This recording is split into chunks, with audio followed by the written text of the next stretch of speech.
नमस्कार दोस्तों। आज की कहानी आपको ले जाएगी त्रिशिरा नाम के उस रहस्यमयी राज्य में जहां एक दिन अचानक सारी ध्वनि गायब हो गई। न पक्षी बोलते, न बादल गरजते, न मंदिर की घंटियां बजती। बस ऐसा सन्नाटा जो किसी अनदेखी शक्ति की ओर इशारा करता है। लोग डर में जी रहे हैं, पर कारण किसी को नहीं पता। इसी रहस्य को समझने निकलता है एक युवा तपस्वी अश्वत्थ, और उसकी खोज धीरे धीरे उजागर करती है कि यह मौन सिर्फ मौन नहीं बल्कि एक भूली हुई प्रार्थना का परिणाम है। लाल मिट्टी की एक पगडंडी जंगल की जड़ों में समाती जा रही थी। यहीं एक पुराने पत्थर के मील के पास अश्वत्थ खड़ा था, मैला भगवा वस्त्र पहने, यात्रा से थका हुआ, लेकिन उसकी आंखों में जिज्ञासा की चमक थी। उसके लंबे बाल गर्दन पर चिपके हुए थे और पीठ पर ताड़पत्र की पांडुलिपियों का बोझ, सालों की यात्राओं की निशानी। लेकिन यहाँ कुछ अजीब था। साल के विशाल पेड़ हवा में झूम रहे थे, पत्ते हिल रहे थे, लेकिन कोई आवाज नहीं, बिल्कुल नहीं। अश्वत्थ ने जब पैर आगे बढ़ाया तो टहनी टूटी, पर वो आवाज उसके कानों तक देर से पहुंची, धुंधली, अधूरी, जैसे किसी ने उसे निगल लिया हो। ऊपर आसमान में एक पक्षी तड़प रहा था। उसकी चोंच खुली थी, लेकिन चीख सुनाई नहीं दे रही थी। ये सन्नाटा सामान्य नहीं था, यह डरावना था। त्रिशिरा की सीमा पर खड़े होकर अश्वत्थ ने महसूस किया, यहाँ की चुप्पी सांस रोके बैठी है, इंतजार कर रही है। बिना किसी झिझक के अश्वत्थ ने पगडंडी छोड़ी और जंगल की उस चुप्पी में कदम रख दिया। जितना अश्वत्थ अंदर बढ़ता गया, उतना ही जंगल घना होता गया। ठंडी हवा त्वचा को भेदने लगी। रास्ते में उपेक्षित मंदिर दिखे, जड़ों और पत्थरों के नीचे दबे हुए, मिट्टी के दिए जमे तेल में जम गए थे। जंग खाई घंटियां टेढ़ी डालियों से लटक रही थीं। कुछ बीच से फटी हुई थी, जैसे अदृश्य बिजली ने उन्हें चीर दिया हो। एक फटी हुई घंटी के नीचे अश्वत्थ रुका। धुंधली रोशनी में उसने घंटी को छुआ, बर्फ की तरह ठंडी थी। उसकी उंगलियां उस दरार पर फिरी, जैसे किसी जख्म के निशान पर। एक गहरी सांस लेकर अश्वत्थ ने घंटी को धक्का दिया। घंटी हिली, अंदर की गुल्ली टकराई। एक बार, दो बार, तीन बार। अश्वत्थ ने देखा टकराहट, लेकिन कोई आवाज नहीं, बिल्कुल खामोशी। कानों में एक दबाव महसूस हुआ, जैसे तूफान आने से पहले होता है।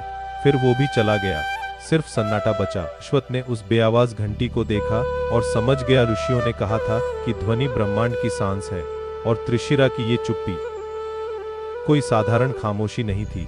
यह ऐसी चुप्पी थी जिसने आवाज को खा लिया था। शाम ढलते ढलते जंगल की पकड़ ढीली हुई। त्रिशिरा गांव के पहले घर नजर आने लगे। लकड़ी की दीवारें, मिट्टी की छतें, आंगनों में तुलसी के पौधे और फैला हुआ अनाज। गांव वाले छायाओं की तरह चल रहे थे। कुएं पर औरतें पानी भर रही थीं, लेकिन उनकी चूड़ियां वो पूरी तरह खनकी नहीं।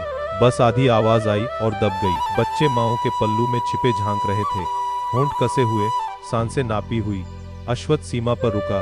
उसके राख के तिलक और भगवा वस्त्र बता रहे थे कि वो विद्वान है, योद्धा नहीं। फिर भी लोगों की बेचैनी हवा में तैर रही थी। एक मध्यम उम्र का आदमी, जिसकी दाढ़ी में चांदी की रेखाएं थीं, आगे बढ़ा। उसके हाथ कांप रहे थे जब उसने हाथ जोड़े और झुककर धीरे से कहा, अजनबी, यहाँ आवाज धीमी रखो। त्रिशिरा में आवाज ... सुनती है। अश्वत्थ ने शांत स्वर में जवाब दिया, मैं अश्वत्थ हूँ, शरण और समझ की तलाश में हूँ। जंगल अजीब है, त्रिशिरा श्मशान से भी ज्यादा शांत है। मैं जानना चाहता हूँ क्यों। आसपास के लोग सिहर गए। कुछ ने आसमान की ओर डरी नजरों से देखा। वो आदमी अंधेरे होते जंगल की तरफ देखकर बोला, हम क्यों नहीं पूछते, हम जिंदा रहते हैं, पूछकर नहीं। आओ। उसने अश्वत्थ को अंदर बुलाया। वे संकरी गलियों से गुजरे जहां सिर्फ धीमी हरकतें और सावधान सांसें थीं। मिट्टी की दीवारों वाले एक मध्यम कमरे में एक छोटा दिया जल रहा था, जैसे वो भी अपनी रोशनी से डर रहा हो। अश्वत्थ एक बुनी चटाई पर बैठा। उस आदमी की पत्नी ने चुपचाप चावल और दाल परोसी। तांबे की थाली फर्श पर खिसकी तो आवाज बीच में ही टूट गई। थाली फिसली, टूटी आवाज आई। औरत सिहर गई। आदमी का जबड़ा भिंच गया। खा लो और फिर चले जाओ। उसकी आंखों में गहरा डर था। अश्वत्थ ने चम्मच उठाया और सीधे उसकी आंखों में देखा। मैं खा लूंगा, पर जाऊंगा नहीं। उस आदमी के डर में गुस्सा घुल गया। तुम सोचते हो त्रिशिरा तुम्हारी पांडुलिपि का एक सवाल है। आवाज अब हमारी नहीं रही, यह किसी और की है। जोर से बोलना ध्यान खींचता है, और ध्यान जाने ले लेता है। अश्वत्थ ने धूल जैसा स्वाद लिए खाने को निगला। त्रिशिरा कब से ऐसा है। आदमी की आवाज धागे की तरह पतली हो गई। उसने पीढ़ियों की कहानी सुनाई, कैसे तूफान धीमे पड़ते गए, घंटियां फटती गईं। जब अश्वत्थ ने सावधानी से राजा की प्रार्थना का जिक्र किया, उस आदमी की उंगलियों से चावल गिर गए। हम उसके बारे में नहीं बोलते। अगर तुम्हें मुर्दा कहानियों में खोदना है तो पुराने मंदिर में जाओ, लेकिन उसे वापस हम तक मत लाना। दरारों से भरी छत के नीचे खुरदरी चटाई पर अश्वत्थ जागता लेटा था। गांव जानबूझकर खामोश था। बाहर एक कुत्ता गुजरा, नाखूनों की खटखट नहीं, कहीं एक उल्लू शिकार पर झंटा, पंखों की फड़फड़ाहट नहीं, चिक नहीं। मध्यम रोशनी में अश्वत्थ ने छत की दरारों को देखा। उसके मन में देवताओं के श्लोक घूम रहे थे, वो देवता जो बोले गए शब्दों से बंधे हैं, वो प्रार्थनाएं जो डर से मुड़कर जाल बन जाती हैं, और सन्नाटा सन्नाटा जो खालीपन नहीं बल्कि एक ताकत है। याद आया श्लोक एक ही बात की ओर इशारा कर रहा था। शायद त्रिशिरा पर कोई श्राप नहीं पड़ा, शायद उनकी प्रार्थना सुन ली गई थी, और लोग अब उस डरी हुई इच्छा की सटीक शक्ल में जी रहे हैं। पांडुलिपियों को अपने साथी की तरह कसकर पकड़े अश्वत्थ ने गहरी सांस ली। उसे लगा जैसे यह सन्नाटा खुद देख रहा है, इंतजार कर रहा है। आखिरकार अश्वत्थ को नींद आ गई, एक हल्की बेचैन नींद जिसमें सपनों में भी कोई आवाज नहीं थी। भोर की धुंधली रोशनी में जब कोई मुर्गा बैंग देने की हिम्मत नहीं कर सका, अश्वत्थ उठा। उसने बाल बांधे, राख के तिलक लगाए। गांव में सब धीमे धीमे चल रहे थे जब अश्वत्थ जंगल की ओर बढ़ा। पुराने मंदिर का रास्ता जड़ों से टूटी मिट्टी से होकर गया, जैसे जमीन से हड्डियां निकल आई हों। फिर वो खंडहर दिखा, चौड़ी पत्थर की सीढ़ियां जिन्हें झाड़ियों ने तोड़ दिया था, नक्काशीदार स्तंभ एक आधे गिरे शिखर को थामे हुए, और एक विशाल बरगद की डाली छत को चीरकर अंदर घुसी हुई जैसे दावा कर रही हो। नीचे खड़े होकर ठंडी हवा में अश्वत्थ ने एक भारीपन महसूस किया, जैसे ये पत्थर अभी भी किसी जवाब का इंतजार कर रहे हों, जो जवाब पहले ही दिया जा चुका है। चढ़ते हुए उसकी चप्पल की हर खरोंच देर से सुनाई दी समय खिंच गया। अंधेरे प्रवेश द्वार पर बाहर की दुनिया की धुंधली आवाजें बिल्कुल बंद हो गईं। धूल भरे अंधेरे हॉल के अंदर टूटी भित्ति चित्र और विकृत नक्काशियां घूर रही थीं, चेहरे गुस्से में छेनी से मिटा दिए गए थे। अश्वत्थ भीतरी गर्भगृह की ओर बढ़ा, जहां बीच में एक खाली चबूतरा था। उसकी उंगलियों ने उस घिसे हुए गोल निशान को छुआ जहां कभी मूर्ति रही होगी। खालीपन में अनुपस्थिति की गूंज थी। शिव यहाँ विराजते थे। ये फुसफुसाहट मुश्किल से अश्वत्थ के होंठों से निकली, फिर भी हवा सिकुड़ गई, बहुत हल्का सा। लेकिन प्रतिक्रिया में रोशनी की एक पतली धार में चबूतरे के पास घुटने टेककर अश्वत्थ ने एक अछूती नक्काशी का अध्ययन किया। दक्षिणामूर्ति के रूप में शिव बरगद के नीचे, होंठ बंद, 4 ऋषि बिना बोले शिक्षा सुन रहे हैं। चारों ओर रेखाएं फैल रही थीं, सन्नाटा उपस्थिति के रूप में, शून्य के रूप में नहीं। नक्काशी के किनारों पर आधे छिपे दृश्य खेत जलते हुए, दीवारें गिरती हुई, लोग घुटनों के बल हाथ उठाए डर में। नीचे धूल से ढकी एक पुरानी लिखावट थी। अश्वत्थ ने पांडुलिपि के किनारे से उसे साफ किया। प्राचीन अक्षर उभर आए। हे गति को रोकने वाले प्रभु, हे गर्जना को शांत करने वाले, त्रिशिरा को अनंत शांति दो, हमसे वो सब ले लो जो युद्ध लाता है। बार बार पढ़ते हुए अश्वत्थ के विचार फटी घंटियों से बिना गड़गड़ाहट के तूफानों तक भागे। मिटाई गई तस्वीरें सन्नाटे के शिक्षक की, और डरे हुए गांव वाले जो अपनी आवाज उठाने से भी डरते हैं। समझ तेज और ठंडी चुभन की तरह बैठ गई। किसी राजा या परिषद ने साहस के लिए नहीं, बल्कि युद्ध को लाने वाली चीजों को ही हटाने के लिए प्रार्थना की थी। और शिव ने जवाब दिया। त्रिशिरा की दुनिया से आवाज ही छीन ली। उस छेनी से खोदे पत्थर पर हाथ रखते हुए, जहां कभी जुलूस, भाषण और हथियार उकेरे थे, अश्वत्थ ने समझ लिया, शिव ने ठीक वही किया जो मांगा गया था। त्रिशिरा से आवाज ही छीन ली। विशाल बरगद की जड़ों का पीछा करते हुए मंदिर के पीछे अश्वत्थ को पुरानी सीढ़ियां मिली जो एक संकरी खाई में उतर रही थीं। सूरज की रोशनी यहाँ पतली पट्टी बनकर आती थी। हवा चाकू की तरह ठंडी थी। कोई पक्षी शाखाओं पर नहीं बैठा, मिट्टी पर कोई पंजे का निशान नहीं। यहाँ त्रिशिरा की धुंधली आवाजें भी नहीं पहुंचती थीं। खाई के तल पर एक छोटा साफ मैदान खुला, इतना शांत कि आवाज का विचार भी अजीब लगता था। परखने के लिए अश्वत्थ ने उंगलियां चटकाईं। एड़ी से जमीन पर ठोका, मांस से टकराया, पैर पत्थर से टकराया। धूल उठी, लेकिन कानों तक कुछ नहीं पहुंचा। हर कोशिश खालीपन में गायब हो गई।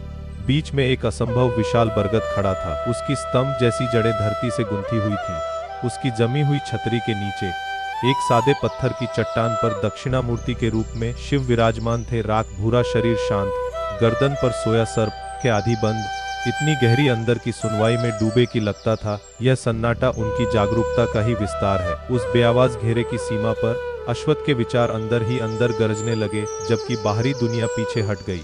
दृश्य उभरे, निराश राजा जलते खंडहरों के बीच, मरे हुए बेटे, जले मंदिर। शिव से गिड़गिड़ाते हुए कि युद्ध के सारे रास्ते हटा दो, ढोल, नरसिंगे, कदमों की आवाज, चीखे जो और हिंसा बुलाती हैं। पांडुलिपियां कसकर पकड़े, अश्वत्थ आगे बढ़ा। अब सिर्फ 2 सच्चाइयां बची थीं। खुद और बरगद के नीचे भगवान घुटने टेककर अश्वत्थ ने धूल में 2 तेज पत्थर ढूंढे। वो जानता था कि यहाँ एक छोटी सी खटखट भी उस प्राचीन वचन के खिलाफ अपराध होगी। उंगलियां कांप रही थीं। इस सन्नाटे को तोड़ना त्रिशिरा पर परिणाम ला सकता था। फिर भी अश्वत्थ को याद आया, डर से थोपी गई चुप्पी बंधन है, शांति नहीं। अश्वत्थ ने पत्थर उठाए और पूरी ताकत से टकराए। एक पल के लिए कुछ नहीं, फिर एक तीखी चट्टक आवाज ने मैदान को चीर दिया। जमीन कांपी, पत्ते कांपे, जैसे कोई सोया राक्षस करवट ले रहा हो।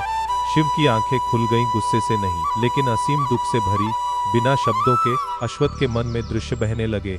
त्रिशिरा के कभी शोरगुल भरे त्योहार और घंटियां, आक्रमण की चीखें, राजा की कच्ची प्रार्थना और फिर पीढ़ियों तक धीरे धीरे आवाज का खाया जाना, उस डरी हुई इच्छा का सटीक निर्दयी जवाब। धूल में घुटनों के बल गिरकर, पांडुलिपियां बगल में रखकर अश्वत्थ ने शिव की अटल निगाह के सामने झुककर एक मौन प्रार्थना की। कोई जटिल मंत्र नहीं, सिर्फ सीधा विचार। त्रिशिरा के पूर्वजों ने आवाज समर्पित करके शांति मांगी थी।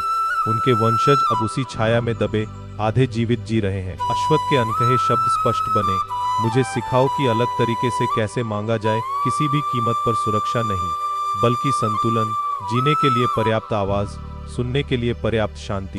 दुख सहने का साहस जीवन को मिटाकर उससे बचने के बजाय। मैदान का सन्नाटा नरम हो गया। उसकी दबाने वाली धार ढीली पड़ गई, जैसे कोई अदृश्य बोझ हट गया हो। शिव की आंखें फिर बंद हो गईं। दर्शन समाप्त, लेकिन जवाब दे दिया गया। जब अश्वत्थ आखिरकार उठा, कड़ी उंगलियों से पांडुलिपियां समेटते हुए, एक पतली असंभव आवाज खाई के पार से आई, एक पक्षी की चोंच का दाने को तोड़ने का देर से आया स्वर। यह साबित कर गया कि यहाँ तक कि निरपेक्ष चुप्पी भी ढीली पड़ चुकी है। त्रिशिरा के चारों ओर दुनिया का पैटर्न नए संतुलन की ओर धकेला गया है। रोशनी की ओर वापस चढ़ते हुए अश्वत्थ ने हर कदम पर बदलाव नोट किया। अब चप्पलें पत्थर पर हल्की सी सच्ची खरोंच की आवाज कर रही थीं, और हवा साल के पेड़ों में कुछ पत्तों से नाजुक सरसराहट निकाल रही थी। जब तक बाहरी घर साफ हल्की धूप में दिखे, गांव का सन्नाटा कम दम घोंटने वाला लगा, ज्यादा रुकी हुई सांस की तरह जो धीरे धीरे छूट रही है। वो मध्यम उम्र का आदमी एक फटे बर्तन को सुधार रहा था। अश्वत्थ को देखकर शक उसके चेहरे पर कस गया। तुम जंगल के गले में गए थे। मैंने किसी से बात नहीं की, लेकिन सुना त्रिशिरा पर कोई श्राप नहीं है। त्रिशिरा एक इच्छा के अंदर जी रहा है। वो आदमी करीब आया, आवाज में धार आ गई। कौन सी इच्छा हमारी आवाज चुरा सकती है, जो हमने खुद देना कभी नहीं चाहा। एक प्राचीन राजा ने शिव से गिड़गिड़ाकर मांगा कि वो सब छीन लो जो युद्ध लाता है। आवाज भी उसमें थी। भगवान ने बिल्कुल वैसा ही किया, क्रूरता से नहीं, बल्कि उन डरे हुए शब्दों को नरम किए बिना। आदमी का अविश्वास आदि अधूरी यादों से लड़ रहा था। पास के बच्चों ने हाँफते हुए सुना जब एक खिलौना गाड़ी का पहिया पत्थर पर थोड़ा साफ खटका। सन्नाटा पहले ही बदल रहा है। शिव ने गांठ थोड़ी ढीली कर दी है। बाकी इस पर निर्भर करता है कि अब त्रिशिरा कैसे बोलना चुनता है। जब दरवाजों में छोटे दिए कांप रहे थे और बीच में कोई आग नहीं जली, अश्वत्थ गांव के चौक की सख्त मिट्टी पर अकेला खड़ा था। दोनों हाथों में एक फटी हुई घंटी। सावधान चेहरे छायादार घेरे में इकट्ठे हुए। हिम्मत के लिए अश्वत्थ ने एक पांडुलिपि खोली, फिर ऊपर देखा।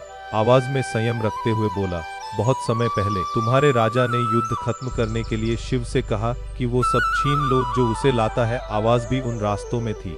भगवान ने बहुत अच्छे से सुना, और अब तुम उस डर की गूंज में जी रहे हो। भीड़ में विरोध की फुसफुसाहट हिली। उन्होंने कभी ऐसा जीवन नहीं मांगा था। प्रार्थनाएं जमीन की तरह विरासत में मिलती हैं, लेकिन जंजीरें नहीं। तुम अलग तरीके से मांगना चुन सकते हो।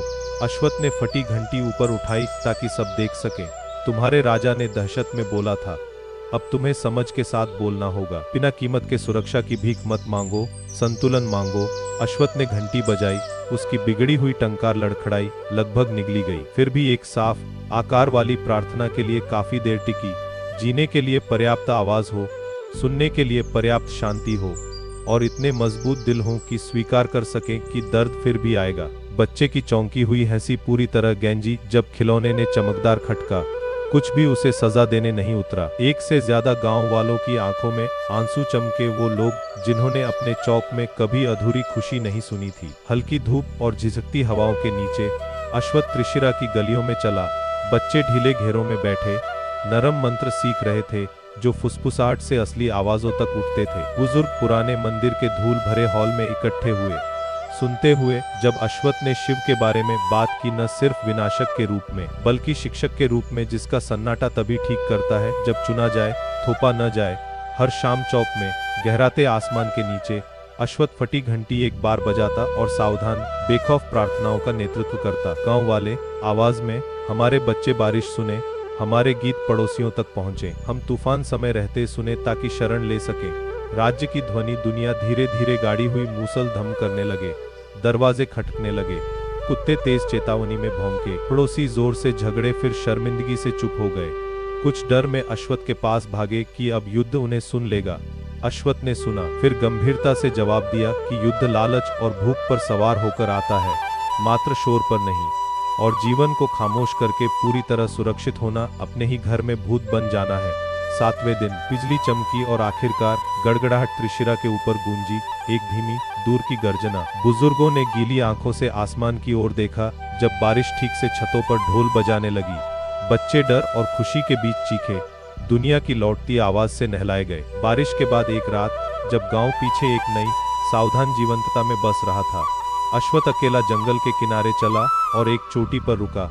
तारा रहित आसमान में छिपे बरगद का धुंधला मुकुट दिखा। त्रिशिरा के चारों ओर की हवा में बीच की एक गुनगुनाहट थी, दूर के राज्यों जितनी जोर की नहीं, पहले जितनी दबी हुई नहीं। दो शक्तियां चुपचाप शर्तें तय कर रही थीं।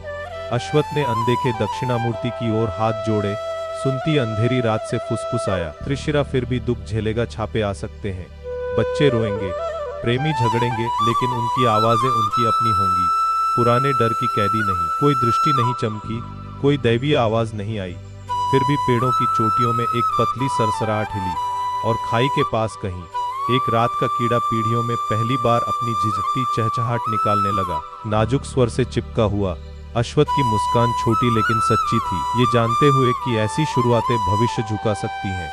अश्वत्थ गांव की ओर मुड़ा, जो उस पहली शांत सड़क से पहले से ही थोड़ा ज्यादा जीवित लग रहा था। मौसम बीत गए, घंटियां साफ हो गईं, हवाएं कोमल हो गईं। यात्री घुटने टेक कर फुसफुसाते हैं कि त्रिशिरा ज्यादातर राज्यों से शांत है, लेकिन अब अप्राकृतिक रूप से नहीं। एक ऐसी भूमि जहां कोमल खेत हैं और विचारशील रातें, जहां लोग चुनते हैं कि कब बोलना है और कब सन्नाटे को पकने देना है। पुनर्निर्मित मंदिर में साफ पत्थर पर नई नक्काशियां हैं, खंडहरों के बीच निराश राजा, हाथ ऊपर उठाए घबराहट में। बरगद के नीचे दक्षिणामूर्ति के रूप में शिव, आंखें आधी बंद, सर्प शांत, और एक दुबली आकृति मैले भगवा में। भीड़ भरे चौक में फटी घंटी उठाए, जबकि गांव वाले सुनने के लिए सिर उठाते हैं। गर्भगृह के चबूतरे पर पुजारियों ने शांति में विराजमान शिव की एक मूर्ति स्थापित की है, एक हाथ शिक्षा में, दूसरा एक छोटे ढोल पर आराम से जो एक तरफ रखा है। जब वे नई घंटी बजाते हैं तो उसकी आवाज साफ त्रिशिरा में यात्रा करती है। कोई सेना नहीं बुलाती, सिर्फ सबको याद दिलाती है कि शब्द कितनी सावधानी से आकार लेने चाहिए। बच्चे एक सरल घरेलू मंत्र दोहराते हैं, जल्दी सीखा और अक्सर दोहराया। बच्चे, देवता बिल्कुल सुनते हैं, ऐसे बोलो जैसे तुम्हारे शब्द वो दुनिया बन जाएंगे जिसमें तुम जीते हो। जंगल के गहरे अंदर विशाल बरगद की छाया के नीचे शिव अभी भी दक्षिण की ओर मुंह किए धैर्यपूर्ण समृद्ध सन्नाटे में बैठे हैं। डर के दम घोंटने वाले सन्नाटे में नहीं, बल्कि उस गहरी शांति में जहां नश्वरों के सवाल धीरे धीरे पकते हैं। त्रिशिरा में घंटियां धीमे और साफ बजती हैं, भी लापरवाही से नहीं, एक ऐसी शांति को चिन्हित करते हुए जो जीवन मिटाने पर नहीं, बल्कि यह समझने पर आधारित है कि मांगना क्या मतलब रखता है।